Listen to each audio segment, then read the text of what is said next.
Mesdames, Messieurs, bonjour. Bienvenue à Mangozi TV. Très heureux de vous savoir nombreux à l'écoute. Merci d'être là. C'est un immense plaisir pour nous de vous retrouver pour vous présenter une nouvelle émission. Mangozi TV vous présente des émissions qui s'adressent essentiellement à la jeunesse africaine, qu'elle soit sur le continent ou éparpillée au sein de la diaspora, dans une perspective de développement socio-économique pour notre cher continent. Le 30 septembre 2022, le Burkina Faso, dont le nom signifie pays des hommes intègres, a connu un coup d'État. Un autre coup d'État qui a démis le lieutenant-colonel Paul-Henri Sandaogo Damiba, qui avait lui-même pris le pouvoir par un coup d'État au mois de janvier 2022.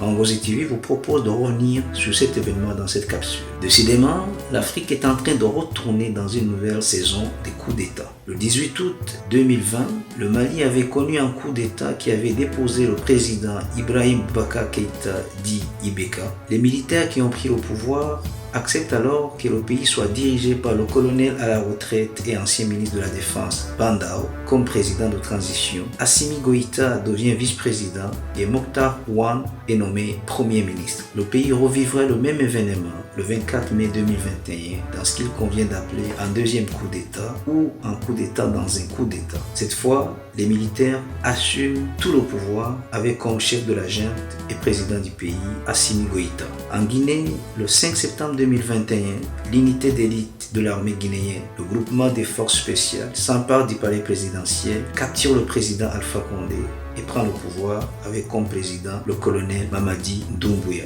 Au Burkina Faso, le lundi 24 janvier 2022, Roch Marc Christian Kaboré, à la tête du Burkina Faso depuis 2015, a été renversé par des militaires putschistes qui lui ont reproché son incapacité à empêcher la descente aux enfers de son pays miné par la violence djihadiste. Le président Kaboré, ancien premier ministre et président de l'Assemblée nationale sous Blaise Compaoré, était parvenu à confisquer la révolution burkinabé et à chasser du pouvoir le dictateur Blaise Compaoré après 27 ans de règne. M. Kaboré avait alors suscité beaucoup d'espoir au sein de la population. Malheureusement, c'est à partir de 2015 que les attaques terroristes ont commencé au Burkina, alors que le pays avait été épargné de ce fléau. C'est essentiellement par cet échec de contenir les attaques terroristes que les putschistes conduits par le colonel Damiba expliqueront leur prise de pouvoir par la force. 8 mois plus tard, le 30 septembre 2022, le colonel Damiba subira le même sort et pour les mêmes raisons. C'est désormais un jeune officier de 34 ans, le capitaine Ibrahim Traoré, qui est à la tête du Burkina Faso. Au-delà de l'échec de mettre un terme aux attaques terroristes du Burkina, le colonel Damiba avait créé une immense fracture entre lui et la population lorsqu'il a déroulé le tapis rouge pour Blaise Compaoré. Cette image avait créé un immense choc au sein de la population burkinabé et au sein de la population africaine en général. Le colonel Damiba avait fini par perdre toute crédibilité. En fait, pour beaucoup d'Africains, surtout les jeunes, même ceux qui ne l'ont pas connu, Thomas Sankara était un leader charismatique très admiré. Certains n'hésitent même pas à l'appeler le Che Guevara africain. Dérouler le tapis rouge à son assassin était tout simplement un sacrilège. En fait, un invitable Blaise Compaoré, comme nous l'avions souligné dans une précédente capsule au Burkina Faso, alors qu'il avait été condamné à perpétuité par la justice de son propre pays aux yeux des panafricanistes, le colonel Damiba avait souillé la mémoire de Thomas Sankara, leader charismatique admiré par tous ceux qui souhaitent une Afrique debout, et tout homme est pris de justice. Même si cela ne paraît pas dans les discours officiels, mais tout porte à croire que le colonel Damiba a également été victime de sa proximité avec la France. Dans une Afrique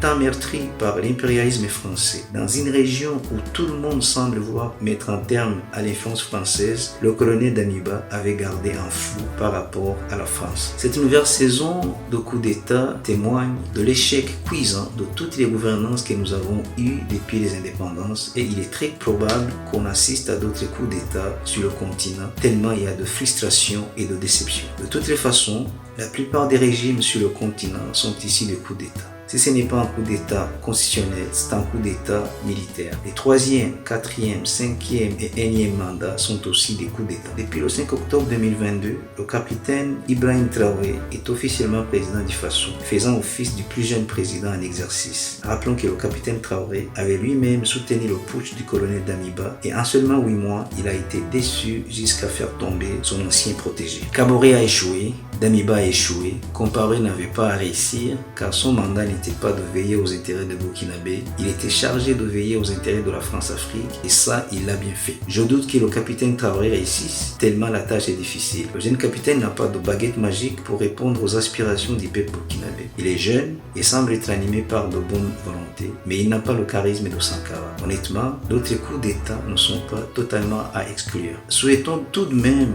bonne chance au capitaine président. On lui souhaite d'écrire une noble page pour le Burkina et l'Afrique. Nous devons tout de même lui dire qu'un coup d'État est rarement bon pour un pays et qu'il se souvienne de toutes les promesses qu'il est en train de prendre envers la population. Un coup d'État est rarement bon pour un pays et les coups d'État ne doivent jamais être la règle. Ils doivent demeurer l'exception, une solution de dernier recours. Nous avons présenté cette capsule portant sur le récent coup d'État au Burkina Faso. Merci à l'équipe qui m'est chanté à la caméra et à la prise du son, à m'aider pratique à la réalisation. Un immense merci à vous tous fidèles téléspectateurs. C'est grâce à vous que l'aventure se poursuit. Si vous avez aimé cette vidéo, abonnez-vous à notre chaîne et partagez-la. Mon nom est Pierre Claver Nyonghuru, au plaisir de vous retrouver.